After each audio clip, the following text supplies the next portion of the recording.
우리 지난 시간 우리는 복음이 왜 복음인지 또 왜 좋은 소식인지에 대해서 나누었습니다. 복음은 우리에게 구원을 선물로 주기 때문에 기쁜 소식이라고 했습니다. 복음으로 말미암아 우리는 구원을 받았습니다. 불행에서 구원받아 행복하게 되는 것은 그 현재의 구원입니다. 그리고 지옥에서 구원받아 천국으로 들어가는 것은 미래의 구원입니다. 우리 지난주에는 현재 우리가 이 땅에서 누리는 구원의 모습에 대해서 함께 나누었습니다. 자유, 평안, 기쁨, 만족, 승리, 그리고 행복한 삶에 대해서도 나누고 영원한 하나님 나라 소망에 대해서도 나누었습니다. 자, 그렇다면 우리가 이런 것들은 예수님을 믿을 때 이런 것들이 자동적으로 이렇게 쏟아지는 것이겠습니까? 자판기처럼 말입니다. 복음은 영접이라는 그 동전을 넣으면 구원이 튀어나오는 자판기가 아닙니다. 물론 우리가 예수님을 믿으면 구원을 받습니다. 우리의 노력이나 선행이 결코 아닙니다. 구원은 오직 믿음으로 얻는 것입니다. 그런데 구원받는 것과 구원을 누리는 것은 다른 겁니다. 구원받는 것은 성령님께서 역사하실 때 순간적으로 일어나는 일입니다. 하지만 받은 구원을 삶 속에서 누려가는 것은 일평생 동안 우리가 발전시켜 나가야 될 일입니다. 왜냐하면 구원은 관계의 회복이기 때문입니다. 저는 하나님과의 단절을 가져왔고 구원은 관계의 회복을 가져왔습니다. 그래서 예수님을 믿어서 구원받는 것은 회복된 관계가 다시 이제 시작되는 겁니다. 그래서 이제 출발점에 서서 출발을 한 겁니다. 이 회복된 하나님과의 관계를 발전시켜 나갈 때 우리는 구원을 누릴 수가 있습니다. 지난주에 말씀드린 평안, 자유, 기쁨, 만족, 승리, 소망의 삶은 우리가 하나님과 맺어진 회복된 그 관계를 친밀하게 발전시켜 나갈 때 더 많이 누릴 수 있는 겁니다. 그래서 지난 시간에 나누었듯이 진정한 복음은 바로 우리를 하나님 앞으로 인도하는 겁니다. 지금 이 땅의 교회들에게 쓰여 있는 기복신앙이 왜 악한 것인지 이 관점에서 제가 한번 설명을 해보겠습니다. 기복신앙은 이 땅에서 누리는 현세적 행복만 추구합니다. 성공, 물질의 형통, 승진, 취업, 건강, 자녀들의 안정된 삶, 이런 거는 결코 나쁜 게 아닙니다. 하지만 기복신앙은 이것을 너무 전면에 부각시키는 데 문제가 있습니다. 제가 생각하기로 기복신앙과 교회 성장지상주의는 항상 짝지처럼 따라다닌다고 여겨집니다. 우리 예영이가 수원에 전화가 와서 짝지라고 하니까 아이들이 짝지가 뭐니 촌스럽게 짝쿵이지 이렇게 한답니다. 수원에서는 짝지라는 말을 안 쓴다고 합니다. 예성이 짝지라는 말 알아? 모르지? 짝쿵은 알지? 짝쿵 몰라? 짝쿵이라 해야 되나? 예. 그래서 교회 성장지상주의는 그 세련되게 포장된 기복신앙이라고 할 수가 있습니다. 그래서 둘은 거의 대부분 같이 다닙니다. 자기가 다니는 교회가 크고 화려하고 멋지고 대형 교회가 되어야 한다고 여기고 그것을 위해서라면 기복신앙이라도 교회 성장만 하게 한다면 허용하는 겁니다. 전도 집회에 초청되어서 간증하는 분들을 보면 거의 대부분 성공한 분들입니다. 이런 사람을 간증자로 세우는 이유는 기복신앙을 추구하는 사람들의 모델이 되기 때문에 그렇습니다. 저는 기복신앙에 대해서 열을 많이 내는 사람 중에 한 사람입니다. 기복신앙이 생각보다 뿌리가 깊고 그 폐가 크다고 생각하고 있습니다. 또 제가 그동안 잘 모르고 서과한 세월들이 너무 아까워서 그렇습니다. 뭐 좋은 게 좋은 거지 뭘 그렇게 따지냐고 생각할 수 있을 것 같습니다. 그런데 기복신앙의 가장 큰 문제가 뭔지 아십니까? 그것은 우리를 하나님 앞으로 이끌지 않는다는 겁니다. 복음은 우리를 하나님 앞으로 이끄는데 기복신앙은 우리를 하나님 앞으로 이끌지 않습니다. 하나님께로 이끄는 것처럼 보이지만 하나님께로 이끌지 않습니다. 하나님이 주시는 복과 형통을 너무 확대해서 하나님이 아예 가려서 보이지 않도록 만들어 버렸습니다. 저는 이것이 기복신앙의 가장 큰 문제라 생각합니다. 얼마 전에 이야기 들으니까 그 효림이가 할아버지 방에 가는 것을 제일 좋아한다고 합니다. 왜냐하면 그 방에 가면 아빠 엄마와는 달리 할아버지는 효림이가 원하는 걸 다 들어주기 때문이에요. 기복신앙은 하나님을 바로 이런 할아버지 하나님으로만 왜곡시켜 버리는 겁니다. 이런 신앙이 좀 더 나아가면, 이런 신앙이 좀 더 심해지면 금송아지를 만들고 자신들을 구원한 신이라 경배했던 이스라엘 백성들처럼 될 수도 있습니다. 우리가 누리는 자유, 기쁨, 만족, 승리는 이 땅에서 누리는 구원이라고 했고, 지난주에 뭐라고 했습니까? 에피타이저라고 했습니다. 진정한 복음은 하나님이고 진정한 복음은 하나님을 누리는 거라고 했습니다. 그런데 기복신앙 아래서는 하나님과 깊은 교제를 배운 성숙한 신앙인이 나오기가 어려운 구조입니다. 왜 그렇습니까? 하나님께 받는 것에 집중하느라 하나님을 놓치고 마는 겁니다. 이들은 깊이 있는 성경 연구, 신학 등에는 별 관심이 없습니다. 성경을 배우거나 설교를 들을 때, 또 신앙서적을 읽을 때 조금만 어려우면 어렵다고 불평을 하고 신경을 꺼버립니다. 뭐 신경을 끄는 정도는 괜찮은데 지식과 신학은 사람을 교만하게만 만든다고 정죄하기까지 해버립니다. 그래서 성경 본문을 충실하게 깊이 있게 다루는 메시지는 인기가 없는 겁니다.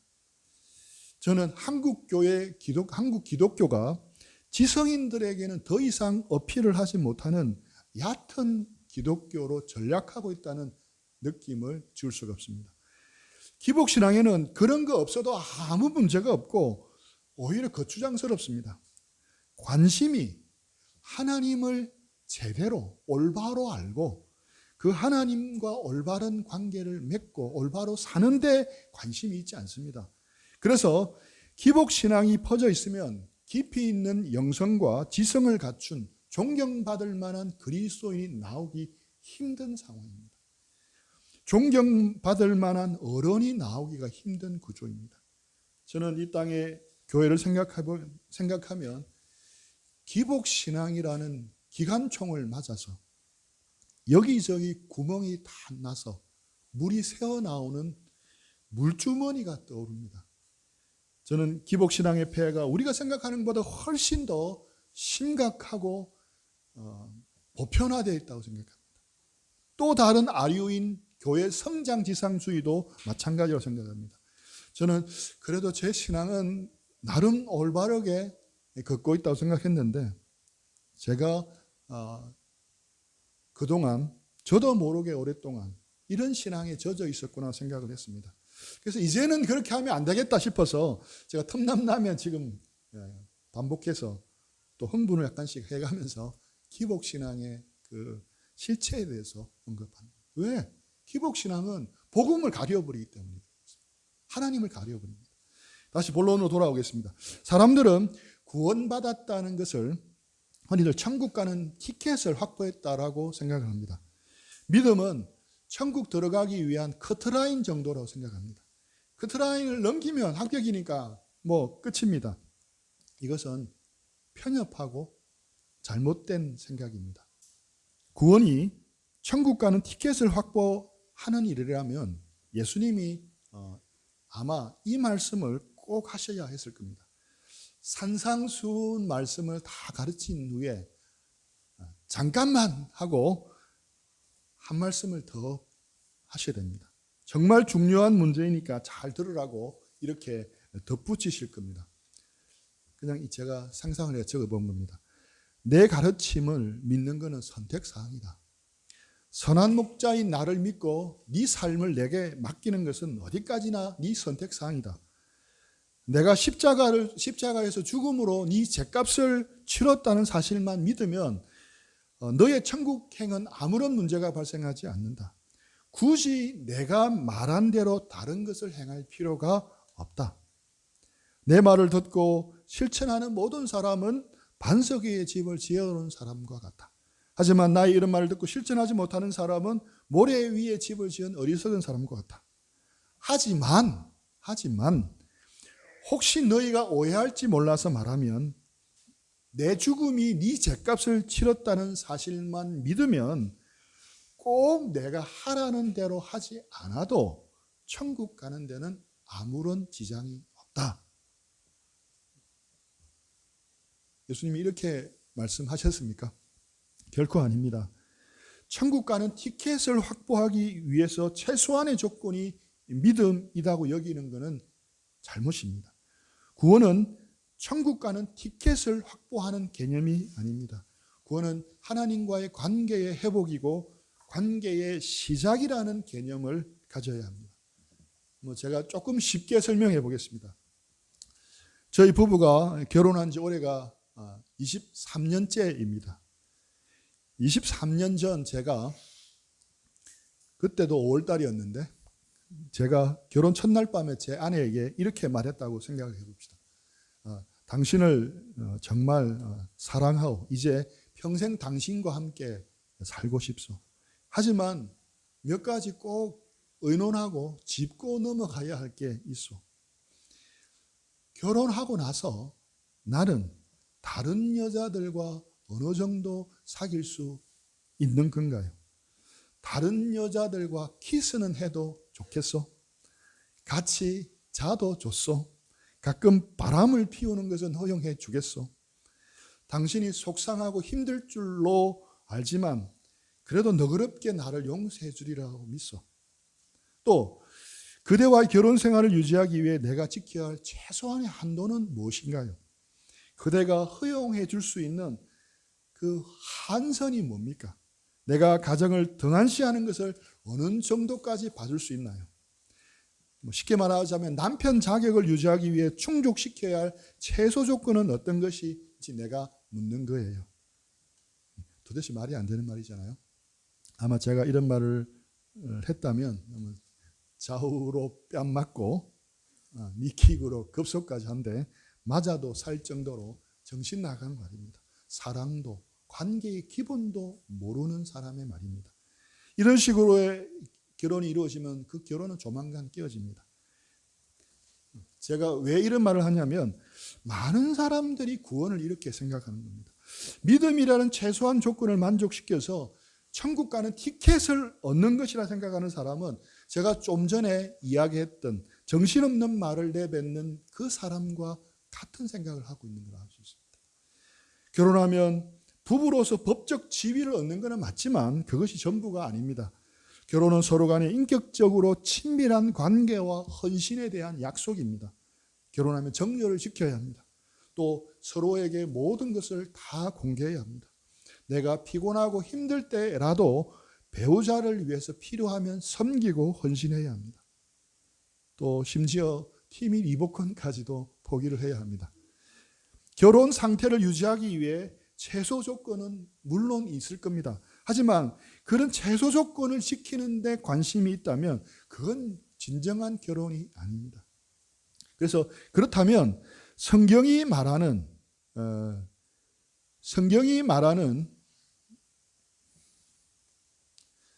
결혼의 구원은 천국 가는 열차 티켓을 확보하는 것에 가깝습니까? 결혼이라는 개념에 가깝습니까? 당연히 우리의 구원은 결혼이라는 개념에 더 가깝습니다. 하나님과의 관계를 회복하고 그것을 누려가는 것이 핵심입니다. 여러 하객들 앞에서 결혼 서약을 하는 것이 중요합니다. 마찬가지로 우리가 예수님을 우리의 주님으로 공개적으로 영접하는 것은 중요합니다. 그러나 결혼 서약이 결혼의 끝이 아니듯 시작이듯 우리의 구원도 마찬가지라고 합니다. 나의 자학을 깨닫고 예수님이 나를 위해 십자가에 죽으시고 부활하신 사실을 내 마음에 믿고 시인하는 것을 통해 우리의 믿음은 시작됩니다. 하지만 그 사건이 우리의 구원의 시작은 될 수 있지만 결코 구원의 끝이 아니라는 겁니다. 구원은 하나님과의 관계의 회복이고 진정한 복음은 하나님이고 그 하나님을 누려가는 겁니다. 우리 갈라디아서 5장 6절 한번 읽어주시겠습니까? 그리스도 예수 안에서는 할례나 무할례나 효력이 없으되 사랑으로서 역사하는 믿음뿐입니다. 이 구절에서 사랑으로 역사하는 믿음이란 무엇을 의미하겠습니까? 저는 오랫동안 이 구절을 생각하면서 잘 선명하게는 안 들어왔는데 사랑으로 역사하는 믿음만 효력이 있다고 하는데 이 사랑으로 역사하는 믿음이 그럼 뭔가? 이 믿음을 통해 받은 구원이 하나님과의 관계의 회복이라면 참된 믿음은 하나님과의 관계의 회복을 가져옵니다. 그러면 그 관계의 회복은 하나님을 향한 사랑을 낳습니다. 그래서 우리가 사랑으로 구원받는 건 결코 아닙니다.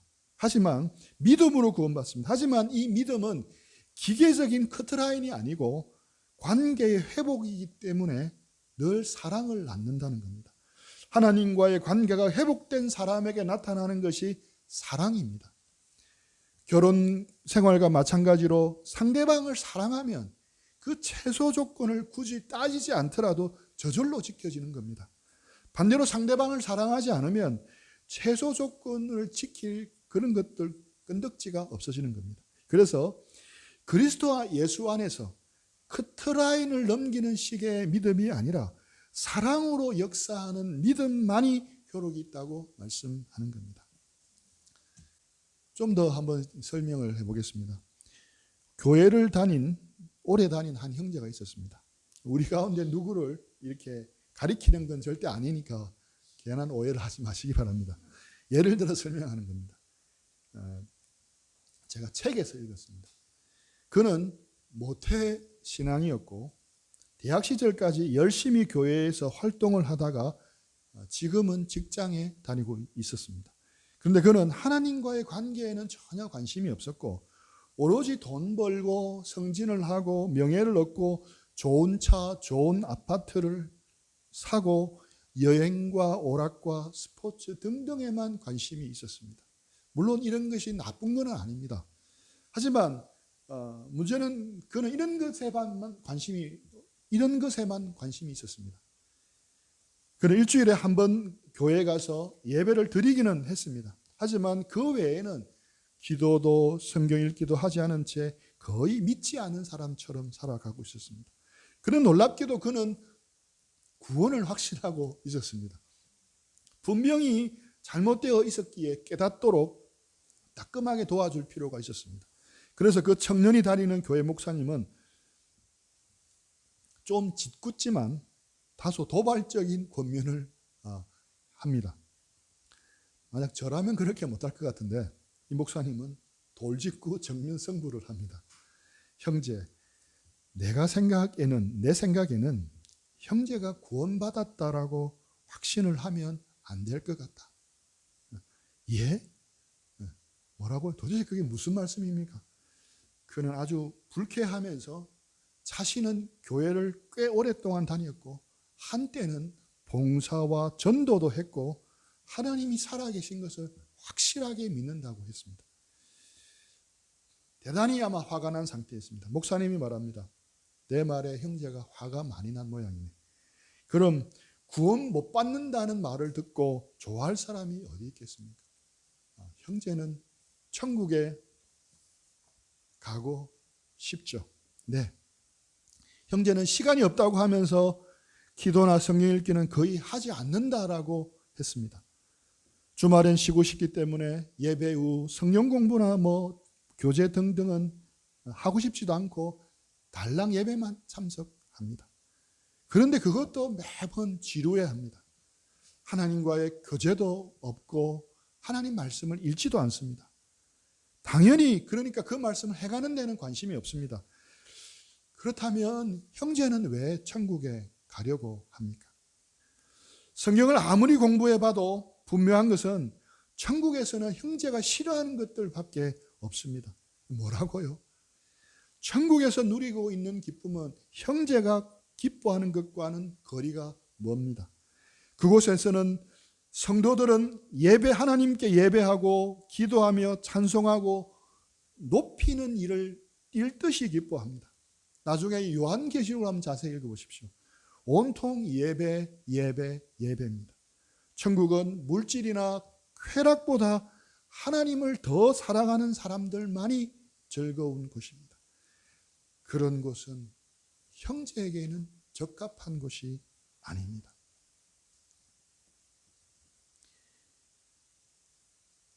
진정한 복음은 하나님입니다. 진정한 복음은 하나님과 교제를 누리는 겁니다. 예수님은 우리가 전에 즐기던 것을 계속 즐기면서 지옥만 가지 않도록 하기 위해서 십자가에 못 박혀 죽으신 게 아닙니다. 오히려 전에 즐기던 것을 버리고 하나님을 즐거워하도록 십자가에 죽으시고 부활하신 겁니다. 복음은 하나님을 사랑하는 사람들이 누리고 즐거워하는 기쁜 소식입니다. 지옥은 싫지만 죄는 사랑하고, 하나님은 싫지만 천국을 좋아하는 그런 사람이 갈 곳은 하나님의 나라가 아닙니다. 그래서 19세기 목회자 J.C. 라일이라는 분은 좀 전에 그 청년과도 같은 사람들을 향해서 이렇게 말합니다. 천국의 기쁨은 당신이 바라는 기쁨과 다릅니다. 천국의 행복은 당신이 맛볼 수 있는 행복이 아닙니다.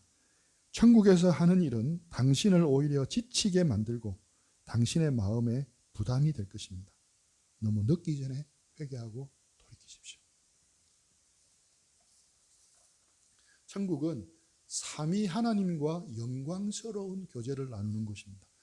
본래 삼위 하나님만 누리시던 영원한 기쁨과 행복이 모든 그리스도인들에게 개방되고 충만하게 흘러 넘치는 곳입니다. 조나단 에즈워즈는 완성된 이 하나님의 나라의 비전에 대해서 이렇게 묘사를 하고 있습니다. 제가 읽겠습니다. 천국에는 영원한 삼위일체 하나님의 사랑의 셈이 개방되어 있어서 어떠한 장애도 없이 이 셈으로 나아갈 수 있습니다. 천국에서는 이 영광스러운 하나님이 충만한 영광 가운데 사랑의 빛으로 나타나시며 비치십니다. 천국에는 사랑의 원천이 흘러넘쳐 사랑과 기쁨의 시내와 강을 이루어 모든 사람이 마심이 헤엄칠 수 있습니다. 그렇습니다. 사랑이 흘러넘쳐 사랑의 바다를 이룹니다. 바로 이런 이유 때문에 우리가 믿는 우리 하나님은 사랑이 있습니다. 참으로 사랑이 있습니다. 사랑의 하나님의 풍성한 사랑을 누리며 교제하는 곳이 천국입니다. 이러한 사랑의 하나님은 다른 종교에서는 찾아볼 수가 없습니다. 예를 들어 이슬람교에서는 상상을 하지 못합니다. 다음은 이슬람에서 사용하는 하디스, 예언자 무하마드의 전성록의 일부입니다. 낙원에 들어갈 첫 무리는 보름달같이 빛날 것이다. 그들의 마음은 마치 단 한 사람의 마음 같을 것인데 그들 가운데 아무 불화도 없을 것이며 모두가, 이렇게 지금 이슬람에서 말하는 천국을 묘사하고 있습니다. 그들 가운데는 아무 불화도 없을 것이며 모두가 각각 두 아내를 가질 것인데 아내들은 저마다 아름답고 순결하며 투명하여 그들 다리뼈의 골수가 살결을 통과하여 보일 것이다. 굉장히 징그러울 것 같은데 투명 물고기도 아니듯이 하여튼 그렇게 표현하고 있습니다. 그들은 주야로 알라를 영화롭게 할 것이고 결코 병에 걸리지 않을 것이며 코를 풀지도 않을 것이고 침을 뱉지도 않을 것이다. 과연 이러한 천국이 기쁜 곳이겠습니까? 심지어 코란에는 지하드, 성전을 위해서 순교한 사람에게는 천국에서 72명의 순결한 처녀 아내를 제공해 준다는 구절도 있습니다. 그렇죠? 한 명도 벅찬데 72명이나 데리고 살아야 합니다. 이러한 천국은 남녀 평등의 관점에서 봐도 비윤리적이고 또 무의미합니다. 더 나아가 그다지 기쁜 것도 아니고 수준 낮은 천국입니다. 지금 아랍의 부호들은 돈만 쓴다면 얼마든지 이런 천국을 지금도 누릴 수가 있습니다. 미녀들과 함께하는 기쁨이야 누리겠지만 신과 함께하는 기쁨을 누리지는 못합니다. 이슬람교의 신은 사랑의 신이 아닌 게 분명합니다. 그런 자신과 누리는 사랑의 교제로 결코 초대하지 않습니다. 그러나 우리 하나님은 하나님 자신과 함께하고 누리는 사랑의 교제 안으로 우리를 초대하는 겁니다. 본래 성부 하나님, 성자 하나님, 성령 하나님이 세 위격의 하나님이 나누시고 누리시던 그 완벽한 사랑과 행복 안으로 우리를 이제 부르시고 계시는 겁니다. 예수님을 통해서 하나님이 이 관계 안으로 우리를 들어오도록 하신 겁니다. 삼위의 하나님의 새로운 가족이 되었다는 것은 생각하면 생각할수록 놀라운 일입니다. 위대한 일입니다. 하나님은 이보다 더 큰 은혜를 줄 수가 없습니다. 왜냐? 하나님보다 더 큰 것이 없기 때문입니다. 그래서 사도 요한은 탄성을 내지릅니다. 보라, 요한일서 3장 1절입니다. 요한일서 3장 1절. 보라, 아버지께서 어떠한 사랑을 우리에게 베푸사 하나님의 자녀라 일컬음을 받게 하셨는가. 이러한 하나님과의 교제는 또 천국에서만 가능한 게 아닙니다. 이 땅에서도 하나님은 미리 맛볼 수 있도록 해주셨습니다. 우리가 하나님과 교제할 때 우리는 이 땅에서도 천국을 미리 맛보며 살 수가 있는 겁니다. 물론 천국에서 누리는 완전한 기쁨보다 희미하고 작겠지만 그러나 험한 이 세상에서의 삶을 기쁨으로 채울 만큼은 충분히 베풀어지는 겁니다. 그렇다면 이제 우리가 예수님을 믿고 삼위의 하나님과의 교제가 회복되었는데 그 교제를 누릴 수 있는, 개인적으로 누릴 수 있는 두 가지 방법만 소개하고자 합니다. 첫 번째가 하나님의 말씀을 읽는 겁니다. 하나님의 말씀이 성경이야말로 하나님과 더불어 교제할 수 있는 가장 중요한 방편입니다. 성경을 읽을 때, 성경 말씀을 들을 때, 혹은 성경 말씀을 묵상할 때 우리는 삼위의 하나님과 교제 안으로 들어갑니다. 삼위일체 하나님을 만나 교제하는 가장 좋은 방법이 성경입니다. 성경은 성부 하나님의 말씀을 기록한 책입니다. 계속 성경을 쉬지 말고 하나님의 자녀들에게 성경을 읽으라고 권하는데 이는 성경이 우리를 하나님의 교제 안으로, 하나님과의 교제 안으로 이끌기 때문입니다. 또 성경은 성자 하나님이신 예수님에 관한 책입니다. 모든 성경은 성자 하나님에 대해 포커스가 맞춰져 있습니다. 너희가 성경에서 영생을 얻는 줄 생각하고 성경에서 연구하거니와 이 성경이 곧 내게 대하여 증언하는 것이니라. 또 성경은 성령 하나님께서 쓰신 책입니다. 성경은 또 성령 하나님의 도움을 받으면서 읽을 수 있는 책입니다. 하나님의 깊은 것까지도 통달하신 성령님께서 예수님이 가르치시고 말씀하신 모든 것을 생각나게 하시고 또 모든 진리 가운데로 우리를 인도해 가십니다. 이렇게 삼위의 하나님의 책인 성경을 우리가 읽을 때 살아계신 하나님과의 교제 안으로 우리가 들어갈 수가 있는 겁니다. 성경을 그래서 가까이 하시기 바랍니다. 성경책은 쉬운 책이 결코 아닙니다. 그래서 조금은 인내심이 필요하지만 그래도 성경책을 애써서 가까이 하면 하나님과 더 가까워질 수 있습니다. 두 번째, 하나님과의 교제를 누리려면 기도를 해야 합니다. 요한복음 15장 7절. 너희가 내 안에 거하고 내 말이 너희 안에 거하며 무엇이든지 원하는 대로 구하라. 그리하면 이루리라. 이 말씀에 근거해서 많은 사람들이 기도를 응답 자판기처럼 여깁니다. 기도라는 코인을 넣으면 자동으로 하나님께서 응답이라는 선물을 내려줄 거라 믿습니다. 그런데 이 구절은 알라딘의 요술램프처럼 구하는 모든 것을 다 응답해 준다고 약속하지는 않습니다. 하나님의 뜻에 합한 것에 응답해 주신다는 말씀입니다. 따라서 우리가 죄악을 따라서 기도하면 응답하지 않을 겁니다. 우리는 처음에는 구하고 응답받는 것으로서 기도를 처음 배우기 시작합니다. 하지만 기도는 간구와 응답이라는 개념 이상을 가지고 있습니다. 기도는 하나님과의 교제입니다. 주기도문에 보면 예수님께서 제자들에게 그리고 우리에게 하늘에 계신 우리 아버지여 라고 기도를 시작하라고 명하십니다. 성자 하나님께서 성부 하나님을 아버지라고 부르며 교제하듯이 우리 역시 아버지여라고 부르며 교제하라고 말씀하시는 겁니다. 그러니까 다시 말하지만 삼위 하나님이 누리시는 그 교제 안으로 역시 들어가도록 초대하는 게 그 방법이 교제인 겁니다. 삼위 하나님 간에 누리셨던 교제가 기도의 원형입니다.